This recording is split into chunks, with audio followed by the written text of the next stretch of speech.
Hello दोस्तों, आपका स्वागत है मेरे यूट्यूब चैनल आरजे ज्ञान क्लासेस में। तो ये जो मुरादाबाद डिवीज़न का जो एग्ज़ाम हुआ था जेई का, ये उसका पार्ट 2 है। पार्ट 1 में 1 से लेकर 30 तक के क्वेश्चन कराए गए थे। इसमें ऐसे क्वेश्चन थे जो यदि कैरेज वर्कशॉप में काम कर रहे हैं या वैगन वर्कशॉप में काम कर रहे हैं या CNW में काम कर रहे हैं या AW AME की एग्ज़ाम कर रहे हैं, सबके लिए यूज़फुल था। हालांकि CNW में जो काम करते हैं और AW AME के लिए जो काम करते तैयारी करते हैं, उन सब के लिए ये पूरे क्वेश्चन बेनिफिशियल है। सिर्फ कैरेज वर्कशॉप में काम करने वालों को कोचिंग स्टॉक नहीं पढ़ना है, कोचिंग स्टॉक पढ़ना है, वैगन नहीं पढ़ना है। और वैगन वर्कशॉप में काम करने वालों को कोचिंग स्टॉक नहीं पढ़ना है, ठीक है।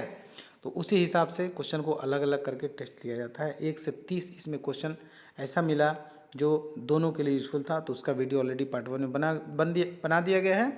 और इसका जो वीडियो का जो लिंक है पार्ट 1 का, वो इसी वीडियो के डिस्क्रिप्शन में लिंक दे दिया जाएगा, आप उसको आसानी से देख सकते हैं।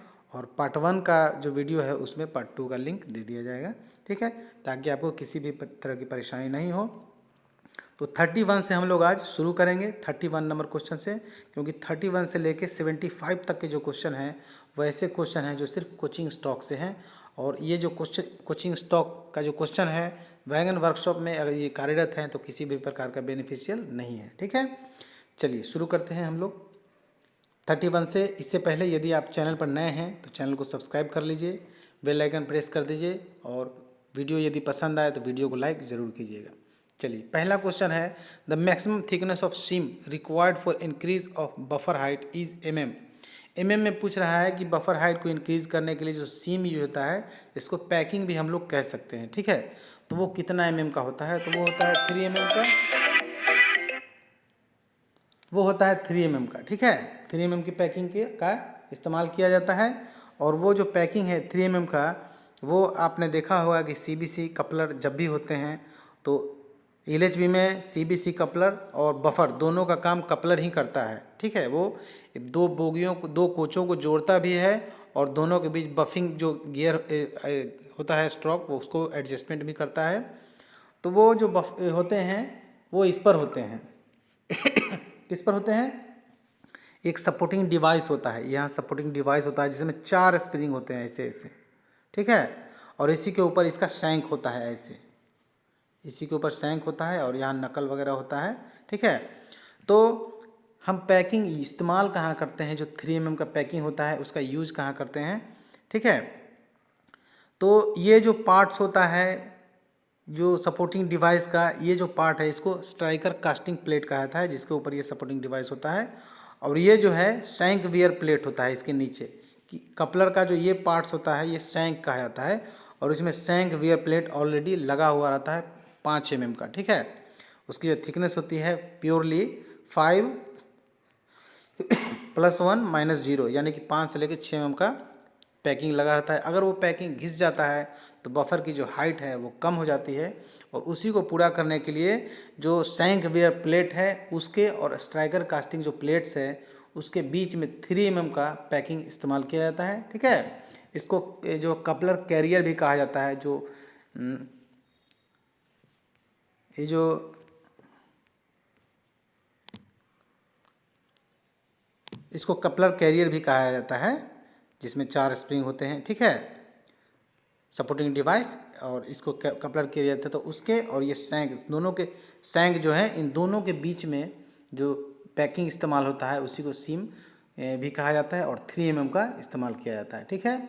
अब देखिए सीम कई प्रकार के होते हैं और कई जगह यूज होते हैं, ये भी आपको जानना चाहिए कि सीम कितने प्रकार के होते हैं और कई जगह इस्तेमाल होते हैं।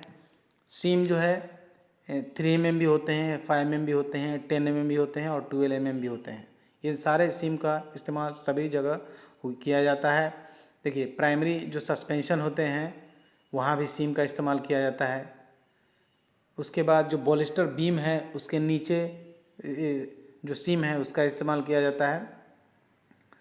और जो लॉन्गिट्यूडनल बम्प स्टॉप होता है उसके नीचे भी सिम का इस्तेमाल किया जाता है। तो उस तरह के जो क्वेश्चन भी आएंगे इस पर भी आप ध्यान रखेंगे। आगे देखते हैं क्वेश्चन नंबर 32 नंबर जो क्वेश्चन है उसमें बोलता है what is the thickness in mm of wheel flange in LHV। LHV में जो व्हील फ्लेंज होते हैं उसकी थिकनेस पूछ रहा है। तो व्हील फ्लेंज का जो थिकनेस होता है वो 29.5 4 होता है, ठीक है। लेकिन ऑप्शन में नहीं है, ऑप्शन पुराने पैटर्न के हिसाब से पूछा गया है, जो एक ज़माने में ऐसा होता था 26.5 mm का फ्लैंज, वही इसमें ऑप्शन दिया गया है। तो हम अगर ये डिवीज़न में यही ऑप्शन दिया है तो हम इसको सिलेक्ट कर सकते हैं, लेकिन एक्चुअली में होगा 29.4। बाद में कंप्लेन करने का जो टाइमिंग मिलता है एग्ज़ाम के बाद, तो उसमें आप इसको लिख के कंप्लेन कर सकते हैं और इसका नंबर आपको मिल जाएगा। हर एग्ज़ाम जब जैसे ही ख़त्म होता है तो कंप्लेन करने का एक टाइमिंग मिलता है, उसका लाभ लेना चाहिए, ठीक है। फ्लैंज जो टॉप रेडियस होता है वो 14.5 होता है, मिनिमम 5 mm का होता है। ये फ्लैंज के बारे में जान लीजिएगा। फ्लैंज हाइट जो होता है 28.5 होता है। फ्लैंज थिकनेस 29.4 होता है, इस बात को ध्यान रखेंगे। आगे देखते हैं question number 33। In LHB coaches can brake cylinder with hand brake cylinder without hand brake is interchangeable. कह रहा है कि ब्रेक सिलेंडर जो है LHB में वो हैंड ब्रेक से चेंज हो सकता है कि नहीं, और बिना हैंड ब्रेक केबल के तो नहीं हो सकता है, क्योंकि उसका जो सिस्टम है बिल्कुल अलग होता है और जो जनरली ब्रेक सिलेंडर होते हैं उसका सिस्टम अलग होता है, ठीक है।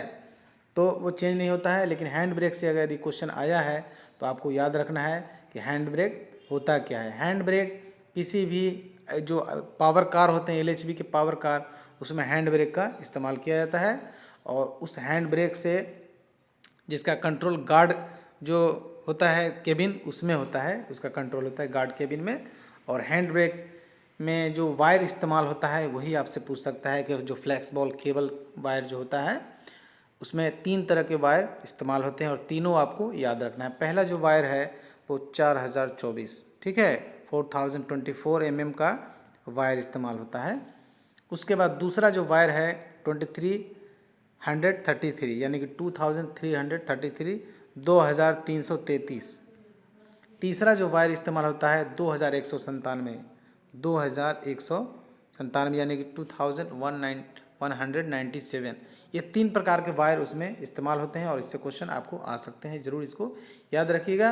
हैंड ब्रेक के लिए जिस कोच में हैंड ब्रेक रहेगा LHB के जिस कोच में, उसके लिए अलग से इंडिकेटर भी दिया जाता है। आप देखे होंगे कभी कि LHB कोच जो होते हैं उसमें 3 इंडिकेटर होते हैं, 1, 2 और 3। 3 इंडिकेटर क्यों होते हैं? ये जो इंडिकेटर होता है एक हैंड ब्रेक के लिए होता है, ठीक है। और ये जो 2 इंडिकेटर होते हैं ये बोगी 1 और बोगी 2 के लिए, क्योंकि एक कोच में 2 बोगी होते हैं तो दोनों के लिए अलग अलग इंडिकेटर होता है, ठीक है। यदि कोच में ब्रेक लगता है तो ये दोनों ग्रीन हो जाएंगे, ठीक है। और हैंड ब्रेक यदि लगाते हैं तो ये ग्रीन होना स्वाभाविक है बिल्कुल, क्योंकि हैंड ब्रेक लगाया गया है तो ये ग्रीन ज़रूर होगा, ठीक है। याद रखिएगा जो हैंड ब्रेक हम लोग अप्लाई करते हैं तो उसमें जो हैंड ब्रेक का जो व्हील होता है उसको हम लोग क्लॉकवाइज घुमाते हैं घड़ी की दिशा में, और जो ब्रेक रिलीज़ करते हैं तो एंटी क्लॉक घुमाते हैं घड़ी के विपरीत दिशा में। तो ये भी आप याद रखेंगे। फ्लेक्सिबल केबल भी आपने पढ़ लिया। आगे देखते हैं क्वेश्चन नंबर 34। इतना क्वेश्चन आने की चांसेस, जहाँ जहाँ क्वेश्चन आने की चांसेस है वो आपको इंडिकेट कर दिया जाता है। Cross member of under frame of LHB coaches are manufacturing form. जो LHB में क्रॉस मेंबर जो होता है एक तरह के चैनल है, वो मतलब एंगल है, ठीक है। और उसका निर्माण किस मटेरियल से होता है वही आपसे पूछ रहा है। जो क्रॉस मेंबर जो होता है वो क्रॉस मेंबर्स, ये क्वेश्चन 34 छूट गया, ठीक है। इसको हम लोग पहले क्लियर कर लेते हैं, उसके बाद क्रॉस मेंबर तक जाएंगे। What is the maximum width in mm over body of LHB coaches. LHB coach की जो बॉडी की चौड़ाई होती है वो कितनी होती है, यही आपसे पूछ रहा है। तो जो 3240 LHB कोच की विड्थ होती है, विड्थ यानी कि बॉडी की चौड़ाई। उसी तरह लेंथ अगर आपसे पूछेगा बिना कपलर का तो सभी जानते हैं, हर कोई जानते हैं। यदि आपने अभी अभी पढ़ाई शुरू किया होगा तो आपको मालूम नहीं होगा। 23,540 लेंथ ओवर बॉडी, यानी कि सिर्फ बॉडी की लंबाई जो LHB कोच है उसकी लंबाई होती है 23,540, ठीक है, 23,540। और लेंथ ओवर कपलर यदि आपसे पूछा जाता है तो 24,000 होता है, यानी कि 24,000। उसी तरह ICF में लेंथ ओवर बॉडी अगर आपसे पूछा जाता है तो 21,337 होता है, यानी कि 21,337। उसी तरह लेंथ ओवर कपलर पूछा जाता है ICF में तो 22,297 याद रखिएगा, यानी कि 22,297। उसी तरह कोच की चौड़ाई यदि पूछा जाता है 3,240 LHB में और ICF में 3,245। ठीक है। हाइट यदि आपसे पूछा जाता है तो 4039 LHB में और ICF में 4045, ठीक है। चलिए, आपने इतना जरूर जान लिया होगा और इसी से क्वेश्चन जरूर आते हैं। तो LHB का लंबाई चौड़ाई और ICF का भी लंबाई चौड़ाई हो गया, ऊंचाई भी हो गया। चलिए, ऊंचाई जब भी नापा जाता है रेल लेवल से मापा जाता है, इस बात को याद रखिएगा। आगे देखते हैं, क्वेश्चन नंबर 35 आ गया। क्रॉस मेंबर्स पूछ रहा है, क्रॉस मेंबर्स। तो एक तरह का चैनल होता है जो सेल जो बनते हैं उसमें ये क्रॉस मेंबर आते हैं, और वो किससे बना होता है यही आपसे पूछ रहा है, ठीक है। तो क्रॉस मेंबर जो है 6 mm का होता है, और ये जो है क्रॉस मेंबर्स 4 mm का होता है, और ये बना हुआ होता है LHB में क्रॉस मेंबर्स। अच्छा, ये बना हुआ होता, फिर क्वेश्चन यहाँ ये 35 देखिए, 35 मिस्टेक हो गया। Cross member under frame IRSM 41 से बना हुआ होता है, और ये जो क्रॉस मेंबर जो होता है वो 6 mm का होता है, 6 mm का, ठीक है। क्रॉस मेंबर्स कितने mm का होता है? 6 mm का होता है। IRSM 41 मटेरियल से बना हुआ होता है, और यदि सोल बार का अगर आपसे पूछा जाता है सोल बार का, तो सोल बार भी सेम मटेरियल से बना होता है IRSM 41 से। सोल बार भी सेम से बनाता है, किससे? IRSM 41 से। उसके बाद आपसे कुछ और मटेरियल पूछेंगे जो कि आपको जानना बहुत ही आवश्यक है, और जहाँ से एग्जाम भी क्वेश्चन में आते हैं, ठीक है। रूफ सीट पूछेगा। रूफ सीट यदि आपसे पूछा जाता है तो रूफ सीट ऑस्टेनिटिक स्टील से बना हुआ होता है। हम क्वेश्चन 35 पर चर्चा कर रहे हैं, ठीक है, डिस्कस कर रहे हैं 35 का। रूफ सीट यदि आपसे पूछा जाता है तो ऑस्टेनिटिक स्टील का बना हुआ होता है, जिसको SS304 ऑस्टेनिटिक स्टील कहा जाता है। वो 1.25 एंड 1.7 mm दो होते हैं, ठीक है। दोनों एक ही ऑप्शन में दोनों रहेगा आपको एग्जाम में, या एक एक करके भी आ सकते हैं, तो दोनों आप याद रखेंगे कि रूफ सीट जो होता है 1.25 mm एंड 1.7 mm का होता है। अंडर फ्रेम सीधे पूछेगा। अंडर फ्रेम में बहुत सारे पार्ट्स होते हैं, लेकिन सीधे आपसे पूछा जाएगा कि अंडर फ्रेम किससे बना होता है, तो IRSM 41 वही मटेरियल जिससे कि सोल बार बनते हैं, ठीक है। और कॉटन स्टील होता है IRSM 41 का। उसी तरह यदि आपसे ट्रफ फ्लोर पूछा जाता है, ट्रफ फ्लोर, ठीक है, नीचे में ट्रफ के एकदम नीचे में ट्रफ फ्लोर दिया जाता है, जो कि कोच के नीचे से यदि आप देखते हैं तो ट्रफ फ्लोर आपको नजर आएगा। वो होता है ऑस्टेनिटिक स्टील का बना हुआ होता है SS304, जिसको कहा जाता है ट्रफ फ्लोर, और वो होता है ट्रफ फ्लोर 1.25 mm, ठीक है, 1.25 mm LHB में। ट्रफ फ्लोर की जो थिकनेस होती है 1.25 mm LHB में। साइड वाल पूछ सकता है। साइड वाल तो कई तरह के होते हैं, कहीं मोटे होंगे कहीं पतले होंगे, तो इसका अलग अलग साइज़ है, इसलिए साइड वाल का आपसे थिकनेस नहीं पूछेगा।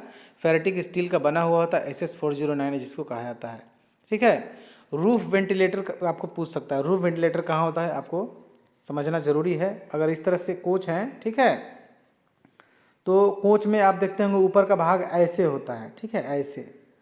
तो ये जो भाग है ऐसे, यूँ समझ लीजिए कि ये कोच का पार्ट्स है, ठीक है, और नीचे कोच है, ये ऊपर का रूफ भाग है। तो आपने देखा होगा कि साइड में साइड में इस तरह के कोर बने हुए होते हैं, कोर, ठीक है, उसी को रूफ वेंटिलेटर कहा जाता है। वो करता क्या है कि बारिश का पानी कोच के नीचे टच करके नहीं आके कोच के जो है 10 सेंटीमीटर बाद गिरता है, यहाँ गिरता है, जिससे आपको पानी उनी का नुकसान जो है, कोच में करोजन वोजन का भी प्रॉब्लम नहीं होता है। यदि कोच स्लीपर है तो उसमें भी पानी नहीं आता है। हालांकि बारिश हो रहे हैं तो इधर से जो हवा की वजह से पानी आपके आ जाते हैं, ठीक है। तो उसी को कोच वेंटिलेटर कहा जाता है। और उसकी जो वो कौन सा मटेरियल से बना होता है, तो वो ऑस्टेनिटिक स्टील का बना हुआ होता है, और उसकी जो थिकनेस होती है 1.25 mm होती है। और ये जो कोच वेंटिलेटर होते हैं वो ICF में भी होते हैं। आगे देखते हैं वाटर टैंक। वाटर टैंक भी आपसे पूछ सकता है कौन सा मटेरियल से बना हुआ होता है, तो वाटर टैंक स्टेनलेस स्टील का बना हुआ होता है, और 3 mm उसकी थिकनेस होती है। रूफ फ्लैंज पूछेगा। रूफ फ्लैंज होता है फेरेटिक स्टील का बना हुआ होता है, और 4 mm उसकी थिकनेस होती है। हॉरिजॉन्टल जो है मेंबर वो पूछेगा। हॉरिजॉन्टल मेंबर वो फेरेटिक स्टील का बना हुआ होता है, और 2 mm इसकी थिकनेस होती है। वर्टिकल पिलर पूछ सकता है। वर्टिकल पिलर वो भी फेरेटिक स्टील का बना हुआ होता है, और 2 mm इसकी थिकनेस होती है। साइड वाल सीट पूछ सकता है। साइड वाल सीट, जो साइड वाल होते हैं वो भी 2 mm का बना हुआ होता है, फेरेटिक स्टील से बना होता है फेरेटिक स्टील का। हेड स्टॉक तो आपको मालूम है IRSM 41 8 mm, ठीक है 8 mm का होता है, और 6 mm का भी सोल बार होता है, ठीक है। ये ऐसा नहीं कि सिर्फ 8 mm का होता है, लेकिन ऑप्शन में 8 mm हो तो वही लगाएंगे। उसके बाद कोडल लाइफ, आपने मटेरियल के बारे में जान लिया, तो मटेरियल का कोडल लाइफ भी आपको जानना चाहिए क्योंकि उससे क्वेश्चन आ जाते हैं। तो जो मटेरियल होते हैं माइल्ड स्टील वही होता है जो ICF का कोच में आपने देखा होगा कि ICF कोच के जो सोल बार होते हैं, टर्नर होते हैं, जो उसका हेड स्टॉक होते हैं, ये सब माइल्ड स्टील का होता है, MS जिसको कहा जाता है, ठीक है। तो MS जो होता है यानी कि लोहा, एक तरह से हो गया लोहा, और इसकी 5 से 6 साल तक इसकी कोडल लाइफ होती है। 5 से 6 साल के बाद वो करोडेड होना शुरू हो जाएगा। अब अगर मेंटेनेंस में है, पेंटिंग डेंटिंग करके रेडी है तो थोड़ा ज़्यादा चलेगा, नहीं तो जनरली उसका 5 से 6 ईयर्स कोडल लाइफ होता है। जो कॉटन स्टील होते हैं उसके 20 से लेके 25 साल तक उसके कोडल लाइफ होते हैं। उसके बाद स्टेनलेस स्टील जो होते हैं उसके 40 साल कोडल लाइफ होते हैं। चलिए आगे देखते हैं क्वेश्चन नंबर 37। अब रूफ लेंथ थिकनेस भी हमने इसमें देख लिया, अभी हमने बताया कि 4 mm होता है, तो ये क्वेश्चन भी खत्म हो गया, ठीक है। आगे देखते हैं क्वेश्चन नंबर 37। वीडियो यदि आपको अच्छा लग रहा हो तो वीडियो को रोक के जरूर लाइक कीजिएगा, बाद में आप लोग भूल जाते हैं, लाइक बहुत कम रहता है। The wide diameter of AC bolster spring, या अगर सब्सक्राइब नहीं किए होंगे तो भी कर लीजिएगा। AC बॉलिस्टर जो स्प्रिंग होता है उसका वायर डायमीटर पूछ रहा है, मतलब जो स्प्रिंग जो होते हैं इस तरह से, ठीक है, इस तरह से होते हैं ना, तो ये जो डाया है इसका पूछ रहा है। तो बॉलिस्टर स्प्रिंग यदि AC हो या नॉन AC हो, दोनों में 42 mm का ही डाया होता है, ठीक है। याद रखेंगे कि बॉलिस्टर स्प्रिंग AC हो या नॉन AC हो, दोनों का डाया 42 mm होता है, तो इसका आंसर हो जाएगा C, ठीक है। 37 का हो जाएगा C। क्वेश्चन नंबर 38 नहीं 37 में और चर्चा कर लेते हैं क्योंकि एक एक्सल बॉक्स स्प्रिंग भी होता है। चलिए, तो बॉलिस्टर स्प्रिंग की हाइट भी आपसे पूछ सकता है। बॉलिस्टर स्प्रिंग की अगर हाइट पूछेगा AC कोच में तो 400 mm होता है, फ्री हाइट पूछेगा तो 400 mm लगाएंगे, और ये क्वेश्चन खूब पूछा जाता है, ज़रूर याद रखिएगा। उसी तरह बॉलिस्टर जो स्प्रिंग होते हैं नॉन AC में, उसकी हाइट यदि आपसे पूछे जाते हैं तो उसका जो हाइट होता है 375 यानी 375 mm का हाइट होता है बॉलिस्टर। अब देखिए, अब एक्सल बॉक्स जो स्प्रिंग होते हैं उसके हाइट भी पूछ सकता है आपसे। तो एक्सल बॉक्स जो स्प्रिंग होता है उसका हाइट AC कोच में 385 mm का होता है, 385 mm। उसी तरह axle box spring non AC में यदि पूछा जाता है तो 360 mm होता है, 360 mm नॉन AC में। और एक्सल बॉक्स स्प्रिंग का डाया यदि पूछा जाता है तो AC और नॉन AC दोनों में होता है 33.5, याद रखेंगे 33.5। तो कितने सारे क्वेश्चन का डिस्कशन हो गया, ठीक है। ये सारे हमारे मटेरियल में उपलब्ध हैं, और यदि आप हमसे जुड़ना चाहते हैं तो तुरंत हमारे जो है ये नंबर पर संपर्क कीजिएगा। लास्ट में वीडियो जब समाप्त होगा तो लास्ट में आपको बताया जाएगा हमारा WhatsApp नंबर, ठीक है।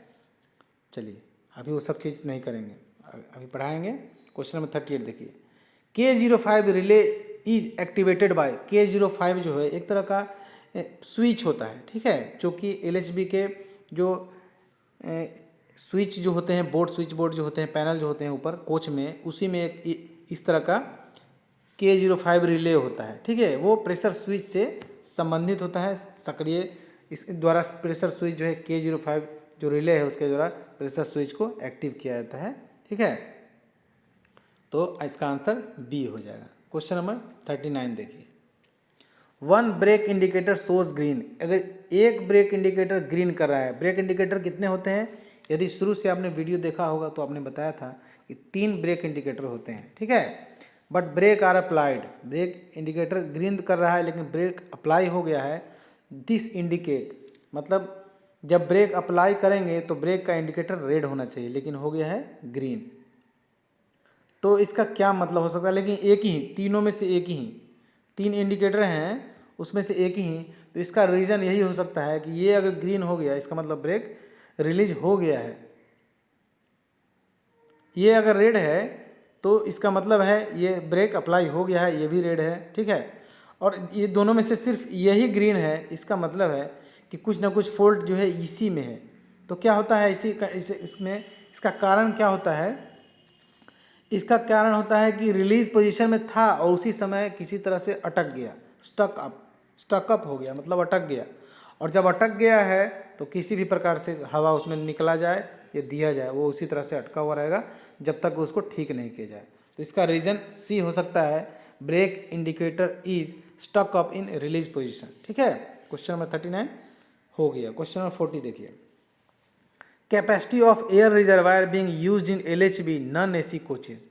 जो air spring, capacity of air spring being used in LHB AC coaches, non AC coaches में जो LHB के नॉन AC कोचेज जो है उसमें जो स्प्रिंग यूज किया जाता है एयर स्प्रिंग, वो कितना उसकी क्षमता है, कैपेसिटी है, वही आपसे पूछ रहा है उस एयर स्प्रिंग की कैपेसिटी। तो आप जानते हैं कि 4 प्रकार के एयर स्प्रिंग प्रेशर जो कैपेसिटी के हिसाब से यदि देखा जाए तो 4 प्रकार के एयर स्प्रिंग यूज किए जाते हैं। ठीक है, 4, एक होता है 120 केन, एक होता है 160 केन, और एक होता है 180 केन, और एक होता है 140 केन। तो 120 जो केन है, ठीक है, किलो न्यूटन, वो AC कोचेज में यूज किया जाता है। 160 केन का जो है फीएट बोगी में, वैसे बोगी में जो मेन लाइन में चलते हैं उसमें यूज किया जाता है। और 180 का जो केन का जो स्प्रिंग है वो कन्वेंशनल, मतलब पुराने ज़माने से जो ऐसे चल रहे हैं उसमें, या ईमू में या डेमू में यूज किया जाता है। और 140 केन का भी है कन्वेंशनल ICF में प्लस राजधानी में। तो इसका मतलब है कि 140 जो है नॉन AC के लिए है, क्योंकि कन्वेंशनल जैसे ही आ गया तो नॉन AC तो था ही पहले वाला कन्वेंशनल कोच। ठीक है, तो हम लोग क्या करेंगे,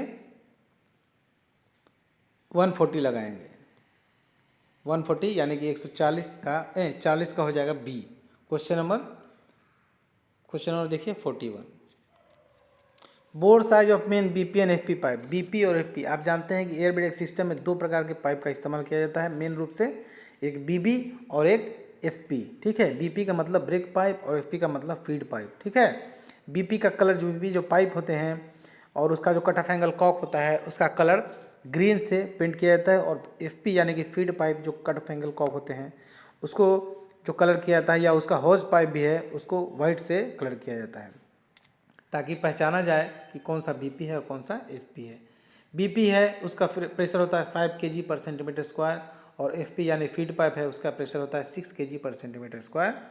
और BP FP का जो पाइप होता है वो 28 mm का होता है। बाहर से यदि उसको मापा जाए तो यहाँ से यहाँ तक अगर मापा जाए तो 28 mm का होता है।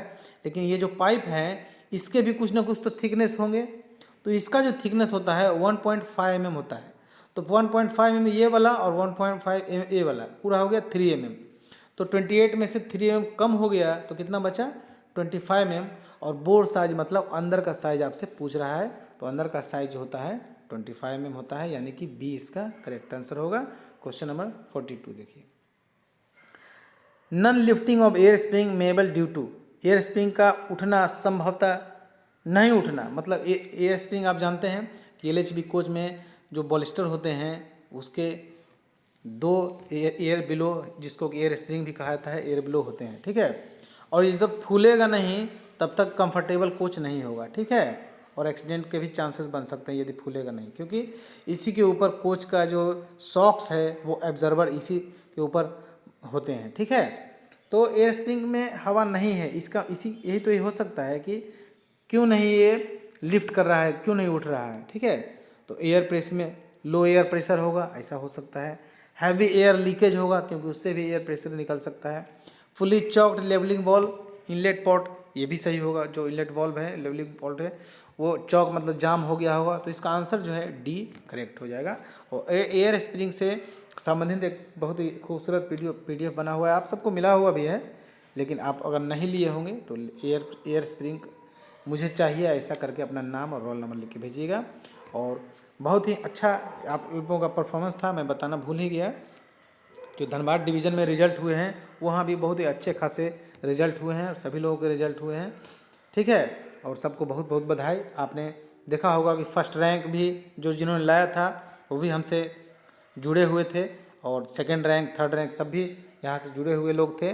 ठीक है, तो उनका नाम भी हमने कम्युनिटी में लिखाया था। कुछ लोग ऐसे भी हैं जो नहीं जुड़े हुए थे, तो इसका कारण है कि यदि 20 सीट है और 10 ही लोग जुड़े तो 10 ही का होगा, बाकी 10 तो बाहर से हो ही जाएंगे। ठीक है, तो यहाँ जुड़ने का मतलब है कि रिजल्ट आना, और जो भी जुड़ता है मैं बोलता हूँ कि फर्स्ट रैंक के लिए तैयारी कीजिए। ऐसा नहीं सोचिए कि 5 सीट है तो हमको 5वां में भी स्थान आ जाए, ऐसा नहीं सोच के तैयारी करना है। ऐसा सोच के तैयारी करना है कि 5 सीट है तो उससे मुझे कोई लेना देना नहीं है, मेरा नाम फर्स्ट में होना चाहिए। और ऐसा करके तैयारी करेंगे तो रियली आप फर्स्ट रैंक करेंगे। और यहाँ से जो भी जुड़ते हैं, जितने भी रिजल्ट होते हैं, फर्स्ट रैंक जरूर यहाँ से आता है।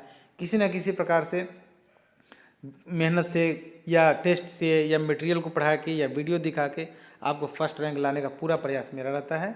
ठीक है, तो लास्ट में बताया जाए कैसे आप हमसे जुड़ सकते हैं। 42 हो गया, 43 देखिए। 43 क्या है? Overhauling of anti roll bar bearing to be done in which schedule. Anti roll bar bearing की ओवरहॉलिंग किस अनुसूची में किया जाती है? तो एंटी रोल बार जो होते हैं उसके ओवरहॉलिंग किया जाता है SS2 यानी कि सब शेड्यूल 2 में किया जाता है। ठीक है, आगे देखते हैं क्वेश्चन नंबर 44।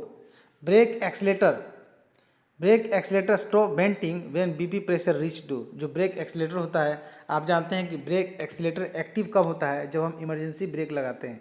और इमरजेंसी ब्रेक लगाने का जो प्रेशर होता है वो कितना होता है? 1.5 से लेके 3.8 kg/cm² का प्रेशर बीपी में डाउन करते हैं, तब जाके जो प्रेशर स्विच है एक्टिवेट होता है। तो आसान सा प्रश्न, जब आप जान जाते हैं कि इमरजेंसी जो ब्रेक एप्लीकेशन है उसका 1.5 होता है, इसका मतलब यह है कि 1.5 से नीचे जैसे ही जाएगा तो ब्रेक एक्सीलेटर जो है काम करना बंद कर देगा। ठीक है, तो इसका आंसर हो जाएगा 2.5 से 1.5 तक। इसका प्रेशर जैसे 1.5 तक आएगा और जैसे ही उससे उतना ही तक आएगा, उससे थोड़ा 1% भी गिरेगा तो जो है प्रेशर स्विच काम करना यानी एक्टिवेशन उसका बंद हो जाएगा। ठीक है, तो इसका आंसर हो जाएगा 44 का सी। क्वेश्चन नंबर 45 देखिए। और भी कई तरह के एप्लीकेशन है, यदि आप सुनना चाहें तो मैं सुना दूं। ठीक है, एक होता है मिनिमम एप्लीकेशन। ठीक है, मिनिमम एप्लीकेशन तब होता है जब बीपी का प्रेशर, ये सारे क्वेश्चन एग्जाम में पूछे जाते हैं और ध्यान रखिएगा मटेरियल में भी उपलब्ध है, पूरी तरह से पढ़िएगा, जो भी बोला जाता है ध्यान से सुनिएगा। और फर्स्ट रैंक लाना है तो बिल्कुल मेरे इशारे पर चलना होगा और जैसा मैं बोलूँ वैसा करना होगा। सबसे पहले जो मटेरियल दिया गया है उसको रेगुलर स्टडी करके जल्द से जल्द उसको फिनिश करना होगा, समझ के और याद करके। ऐसा नहीं कि रट जाना है, रटना नहीं है, समझ समझ के उसको रटना है। और क्या है जो लास्ट में बताएंगे। ठीक है, तो मिनिमम जो एप्लीकेशन होता है वो होता है 0.5 से लेके 0.8 तक के बीपी के प्रेशर को 0.5 से लेके 0.8 kg/cm² बीपी के प्रेशर को यदि डाउन करेंगे तो वो कहलाएगा मिनिमम एप्लीकेशन। ठीक है, अगला होता है सर्विस एप्लीकेशन। सर्विस एप्लीकेशन में क्या है कि 0.8 से लेके 1 kg/cm² बीपी का प्रेशर यदि डाउन करेंगे तो वो कहलाएगा सर्विस एप्लीकेशन। उसके बाद होता है full service application. Full service application में 1 से लेके 1.5 kg/cm² का प्रेशर यदि डाउन करेंगे बीपी का तो वो कहलाएगा फुल सर्विस एप्लीकेशन। और इमरजेंसी एप्लीकेशन तो अभी आपने तुरंत सुना है कि 1.5 से लेके 3.8 kg/cm² बीपी का प्रेशर डाउन करेंगे तो वो कहलाएगा इमरजेंसी एप्लीकेशन। ठीक है, तो आप समझ गए होंगे मेरे हिसाब से। चलिए क्वेश्चन नंबर 44 देखते हैं। 44 तो हो गया, 45 देखते हैं। इलेक्ट्रिसिटी रिक्वायर फॉर डंप वाल ऑपरेशन। जो डंप वाल्व होते हैं उसके इलेक्ट्रिसिटी, हालांकि 24 वोल्ट डीसी बहुत जगह आपको मिलेगा भी। ठीक है, लेकिन आपको एग्जाम में 110 वोल्ट डीसी ही लगाना है क्योंकि ये कॉमनली यूज होता है 110 वोल्ट डीसी। ठीक है, और पूछ रहा है इलेक्ट्रिसिटी उसको कितना चाहिए, तो 110 ही चाहिए, तो इसका आंसर बी होगा, एग्जाम में यही सही होगा। क्वेश्चन नंबर 46 देखिए। Swinging link pin is connected between. जो स्विंगिंग लिंक पिन होता है वो किससे कनेक्ट होता है, यही पूछ रहा है। तो स्विंगिंग लिंक किससे कनेक्ट होता है? स्विंगिंग लिंक जो है एक तरह का उपकरण है और ये जो बॉलेस्टर जो होते हैं और बॉडी, इन दोनों के बीच में जुड़ा हुआ था स्विंगिंग लिंक। ठीक है, तो इसको आंसर इसका जो हो जाएगा 46 का वो हो जाएगा सी। कहीं कहीं आपको कंफ्यूज करने के लिए बोगी और बॉलेस्टर का कनेक्शन भी दिख सकता है, लेकिन उसका सही आंसर नहीं है, यही सी इसका सही है। क्वेश्चन नंबर 47 देखिए। Pressure switch actuate when the train pressure reaches to. Pressure switch जो है कब एक्टिवेट होगा, जब ट्रेन का प्रेशर कहाँ तक पहुँच जाएगा, यही पूछ रहा है। ठीक है, तो प्रेशर स्विच जो है 1.3 से लेके 1.8 बार, ये बार पूछ रहा है। ठीक ना, बार भी एक मात्रक होता है जो कि प्रेशर का होता है। तो यहाँ तक अगर पहुँच जाएगा तो क्या होगा, प्रेशर स्विच एक्टिवेट हो जाएगा। क्वेश्चन नंबर 48 देखिए, 48 का है, checking of bearing end cap fasteners has to be done once इन।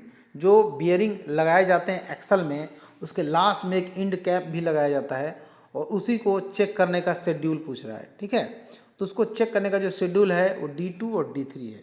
ठीक है, आगे देखते हैं question number 49। How does the roller bearing fit on the axle journal. Axle journal में रोलर बियरिंग जो है श्रिंक फिट होता है, श्रिंक फिट, यानी कि 49 का हो जाएगा C। और यही यदि आपसे पूछा जाता है आपको एक्सल में व्हील जो फिट होता है वो कौन सा फिट होता है, तो वो होता है इंटरफेरेंस फिट। इंटरफेरेंस फिट ऐसा फिट होता है जिसमें एक होल छोटे होते हैं और होल छोटा होता है और शाफ्ट उससे बड़ा होता है और ज़बरदस्ती उसमें घुसाया जाता है, जिसके कारण एक बार घुस गया तो फिर निकलने का नाम नहीं लेता है, और वो होता है इंटरफेरेंस फिट। याद रखिएगा, क्वेश्चन नंबर 49 का C हो जाएगा, क्योंकि ये एक्सल जर्नल था और बियरिंग का फिटिंग था, इसलिए श्रिंक फिट था। क्वेश्चन नंबर 50 देखिए, drain hole of the control arm in LHB coaches to be checked once in. जो कंट्रोल आर्म में ड्रेन होल होते हैं उसको कब चेक किया जाता है, यही आपसे पूछ रहा है। तो उसको जो है D3, D2, D1 तीनों शेड्यूल में चेक किया जाता है। क्वेश्चन नंबर 50 का हो जाएगा D। क्वेश्चन नंबर 51 देखिए, 50 में क्या है, what is the choke dia. Choke dia पूछ रहा है किसका, in passenger emergency alarm valve. Passenger emergency alarm valve का चौक डाया पूछ रहा है, तो सबको मालूम है 8 mm होते हैं। ठीक है, 8 mm होते हैं, तो 51 का हो जाएगा A। क्वेश्चन नंबर 52 देखिए, actual size of tool required to open slack adjuster nut of KB make brake cylinder. जो केबी मेक ब्रेक सिलेंडर होते हैं, केबी का मतलब हो गया नोर ब्रेम से, ये कंपनी का नाम है, और ये होता है सब वेब को, यानी SAB उसको कहा जाता है। तो नोर ब्रेम से अगर रहेगा तो 27 लगाएंगे आंसर। ठीक है, और SAB रहेगा तो 42 लगाएंगे आंसर। ये साइज है। ठीक है, स्लेक एडजस्टर नट खोलने का साइज है, टूल का साइज है। क्वेश्चन नंबर 53 देखिए, brake caliper unit is mounted on. Brake caliper जो है किस पर माउंट होता है, तो बोगी क्रॉस बीम जो होता है उस पर ब्रेक कैलिपर यूनिट माउंट होता है। क्वेश्चन नंबर 54 देखिए, चार्जिंग टाइम ऑफ CR मतलब कंट्रोल रिजर्वायर, जिसका प्रेशर होता है 5 kg/cm², और AR मतलब एक्सिलरी रिजर्वायर, जिसका प्रेशर होता है 6 kg/cm²। क्योंकि AR फीड पाइप से चार्ज होता है और फीड पाइप का चार्ज होता है 6 kg/cm², इसीलिए एयर का भी जो प्रेशर होता है 6 kg/cm² होता है। तो हम पढ़ रहे हैं CR को चार्ज करने का टाइम है 160 सेकेंड, और इसका प्रेशर जो होगा BP के बराबर 5 kg/cm², यानी कि 54 का हो जाएगा B। क्वेश्चन नंबर 55 देखिए, wheel seat length of ICF axle में जो व्हील सीट लेंथ होता है वो 176 से लेके 178 होता है। ठीक है, ऑप्शन में नहीं है लेकिन वही इसका आंसर होगा, 176 से लेके 178, इसको सुधार लेंगे, 176 से लेके 178 mm, यही ICF का व्हील सीट की लंबाई है। आगे देखते हैं question 56, ICF buffer plunger is made of. जो ICF का जो बफर प्लंजर होता है वो कास्ट स्टील का बना हुआ होता है, कास्ट स्टील। ठीक है, जो कि कैसनप बोगी भी वही होता है, कास्ट स्टील। हालांकि ये कोचिंग का है, कोचिंग वाले में किसी भी प्रकार के वैगन का क्वेश्चन का जिक्र नहीं करना है। What is the function of solenoid valve, magnetic valve. Solenoid valve और जो मैग्नेटिक वॉल्व जो होते हैं उसका फंक्शन क्या है, यही पूछ रहा है, फंक्शन उसका पूछ रहा है। तो उसका फंक्शन होता है एयर प्रेशर को control the entry of air pressure, air pressure का जो कंट्रोल, एंट्री को कंट्रोल करना। ठीक है, तो 57 का हो जाएगा C। आगे देखते हैं question number 58, damper connected between bogie frame and lower control arm is. Bogie frame और लोअर कंट्रोल आर्म के बीच, लोअर कंट्रोल आर्म तो वही होता है प्राइमरी सस्पेंशन में। ठीक है, तो इसका मतलब वो होगा, क्या हो गया कि प्राइमरी वर्टिकल डैम्पर उसमें होता है, प्राइमरी वर्टिकल डैम्पर, जो कि लोअर कंट्रोल आर्म और जो है बोगी फ्रेम के बीच कनेक्ट होता है, यानी कि 58 का हो जाएगा A। क्वेश्चन नंबर 59 देखिए, 59 देखिए, 59 क्या है,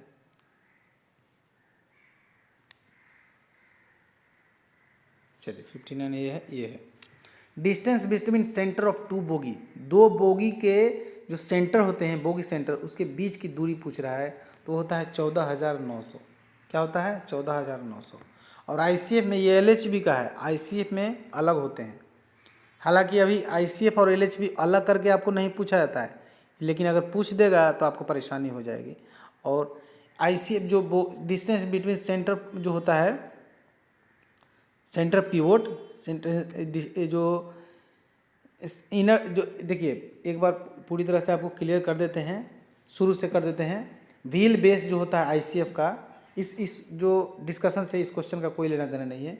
व्हील बेस याद रखेंगे, आईसीएफ में होता है 25,560, सॉरी एलएचबी में होता है 2,560 और आईसीएफ में होता है 2,896। ठीक है, व्हील बेस एलएचबी में होते हैं 2,560 और आईसीएफ में होते हैं 2,896, जिसको कि रिजिड व्हील बेस भी कहा जाता है। विंडो का साइज यदि आपसे पूछा जाता है तो विंडो का साइज 1180 इंटू 760, ये एलएचबी में है। और आईसीएफ में यदि पूछा जाता है विंडो का साइज, तो याद रखेंगे 1200 इंटू 550। आपने देखा होगा कि इसकी जो हाइट जो होती है वो तो लगभग बराबर होती है, लेकिन चौड़ाई जो है आईसीएफ के विंडो बहुत ज़्यादा चौड़े होते हैं, इसलिए 760 हो गया। उसके बाद डिस्टेंस बिटवीन सेंटर पिवोट पूछेगा, डिस्टेंस बिटवीन सेंटर पूछेगा तो 14,900 होता है। ठीक है, यही हम आपको बताना चाह रहे थे। और आईसीएफ में होता है 14,783, लेकिन ये तो अंदर की बात है, एग्ज़ाम में यदि नहीं भी रहे तो इसी को सही मानिएगा, लेकिन ये नहीं रहे और ऑप्शन में ये मिल जाए तो इसको आप ज़रूर सही करेंगे। ठीक है, उसी तरह आपको पूछेगा maximum distance between inner wheel, inner जो व्हील है उसके बीच का मैक्सिमम डिस्टेंस पूछेगा तो एलएचबी में होते हैं 12,345। ठीक है, और आईसीएफ में होता है 11,890। ये सब आप याद रखेंगे। चलिए आगे देखते हैं क्वेश्चन नंबर 60। 59 का तो बी हो गया, 60 देखिए। 60 है capacity of luggage room of WLRRM। WLRRM मतलब पावर कार। ठीक है, उसके लगेज रूम की कैपेसिटी पूछ रहा है, तो लगेज रूम की कैपेसिटी पूछ रहा है पावर कार का। ऑप्शन है 3.9, 5, ठीक है, 4.5 और 6। तो लगेज रूम का जो होता है पावर कार में वो होता है 5 टन। तो 60 का हो जाएगा बी। 60 क्या होगा? बी। आगे देखते हैं 61। Damper should be tested during, damper को भी तो टेस्ट करना है, जो डैम्पर होते हैं वो उसका स्ट्रोक बरोबर लग रहा है कि नहीं, उसका एक्सपेंडेड साइज, ठीक है, वो सब सही है कि नहीं है, वो भी तो देखना है। तो वो कब होता है? वो होता है SS1 यानी शॉप शेड्यूल 1 में, जो कि IOH कहलाता है। SS1 जो है वो IOH कहलाता है, और ICF में IOH होता है 9 महीने पर और POH 18 महीने पर। इसका जो SS1 है जो कि 18 महीने पर होता है वो IOH कहलाता है, और SS2 जो 36 मंथ पर होता है वो POH कहलाता है। तो 61 का हो जाएगा सी। क्वेश्चन नंबर 62 देखिए। In bogie mounted air brake system, ठीक है, BMBS, the number of brake cylinder in a conventional ICF। Conventional ICF को जिसको कहा जाता है जो पहले यूज होते थे, अभी के जो ICF हैं BMBC उससे पहले के जो कोच थे उसको कन्वेंशनल ICF कोच कहा जाता है, और उसमें एक बोगी में एक ही सिलेंडर होता था। ठीक है, कभी कभी अभी भी, अब तो बिल्कुल ख़त्म हो गया है, लेकिन वर्कशॉप में यदि कार्यरत होंगे तो एक आध शायद मिल जाए देखने को। तो एक बोगी में एक ही सिलेंडर होता था और उसी को कहा जाता था कन्वेंशनल। ठीक है, उसमें SDB जो होता भी होता, स्लैक एडजस्ट बैरल, जो ब्रेकिंग सिस्टम वैगन में है वही वैगन, उसी में भी वो सेम ब्रेक सिस्टम था, और उसका जो कंट्रोल रिजर्वायर था वो 9 लीटर का था। इसलिए कभी कभी आपको देखने को मिल जाएगा कि कोचिंग स्टॉक में कंट्रोल रिजर्वायर 9 लीटर का होता है, लेकिन वो होता है नहीं, वो होता था। इस बात को याद रखिएगा। 9 लीटर बिल्कुल दिमाग से निकाल देना है, कहीं भी आपको ऑप्शन में आंसर में नहीं रहेगा। कहीं अगर 9 आंसर में हो गया तो ओब्लिक करके यहाँ 6 जरूर मिलाएगा। ठीक है, तो दूसरा नंबर जो हो गया उसका आंसर ए हो गया, 62 का ए। आगे देखते हैं question number 63। Compressed length of Y damper. Y damper जो होता है ऐसा डैम्पर होता है जो बोगी और कार बॉडी को जोड़ता है, और ये बहुत एग्जाम में आता है।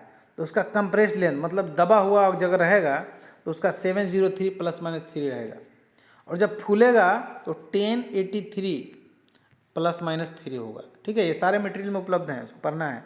और इसमें स्ट्रोक अगर पूछेगा कि स्ट्रोक कितना होता है वाई डैम्पर का, तो 380 इसका स्ट्रोक होता है। ठीक है, आगे देखते हैं क्वेश्चन नंबर 64। उसी तरह अन्य जो डैम्पर्स हैं उसके भी स्ट्रोक आपको पढ़ना है। प्राइमरी वर्टिकल डैम्पर्स का, लेटरल डैम्पर्स का, सेकेंडरी वर्टिकल डैम्पर्स का, और वाई डैम्पर्स तो आप जानते ही होंगे।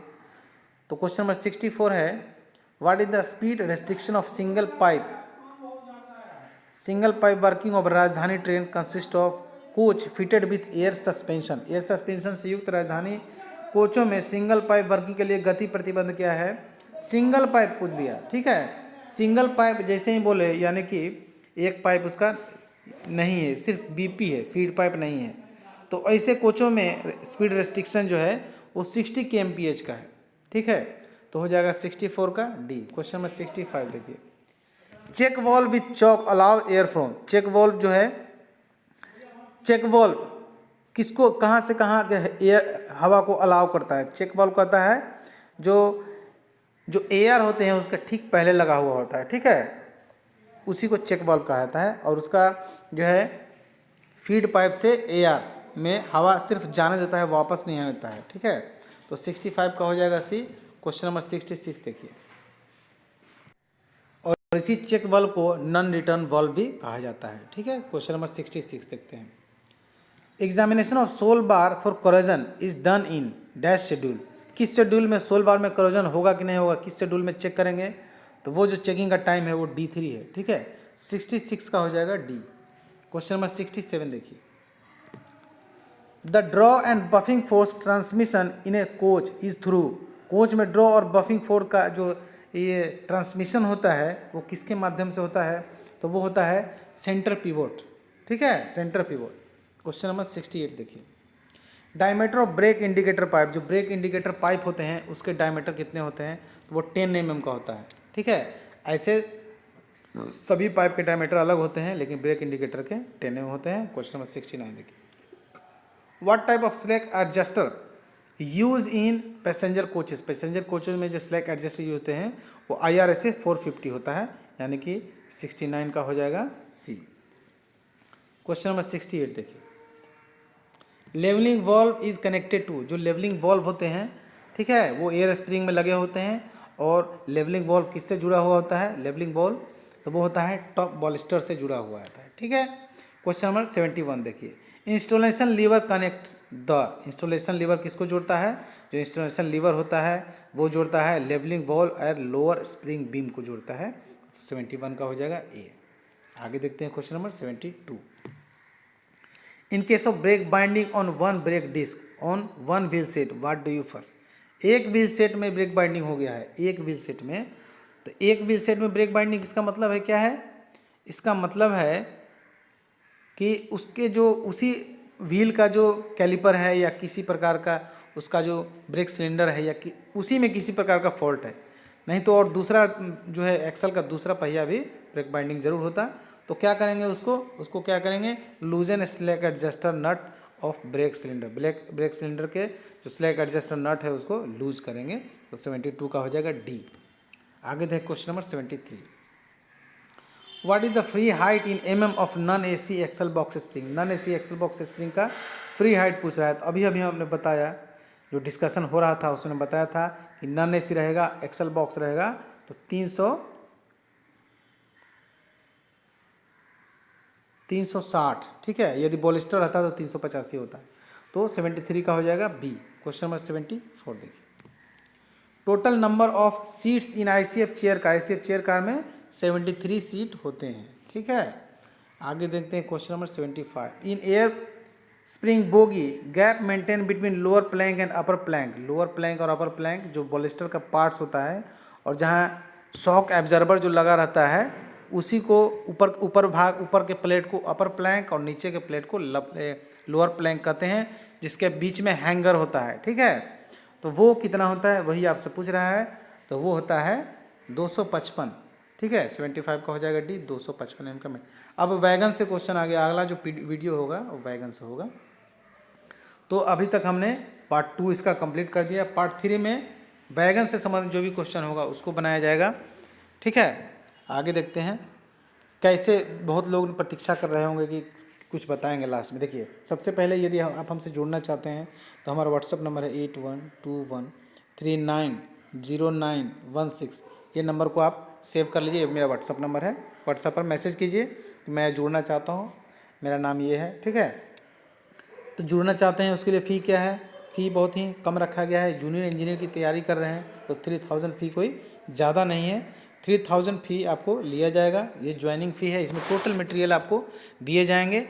10 सेट प्रीवियस पेपर भी आपको दिया जाएगा लेटेस्ट। ठीक है, और अभी अभी आपको जो वॉल्यूम रेडी हुआ है 12 नंबर का, वो आपको दिया जाएगा लेटेस्ट। मतलब 10 सेट प्रीवियस पेपर लेटेस्ट दिए जाते हैं। और ऐसे प्रीवियस पेपर रहेंगे जिसमें इसी क्वेश्चन की तरह कोचिंग के अलग, वैगन के अलग, जो ऑल डिपार्टमेंट्स के लिए उसके अलग, राजभाषा के अलग, और जो घटते हैं क्वेश्चन टेस्ट के दौरान किसी डिवीजन से कम क्वेश्चन, किसी पोर्शन से कम क्वेश्चन पूछा जाता है तो उसको ऐड करके जो क्वेश्चन, नए क्वेश्चन बनाए जाते हैं जिसमें 200, 180, 190 क्वेश्चन तक होते हैं, उन सारे क्वेश्चनों का कलेक्शन 10 सेट प्रीवियस पेपर आपको मिलेगा वॉल्यूम 12, यानी कि 10 सेट प्रीवियस क्वेश्चन मिलेगा प्रीवियस।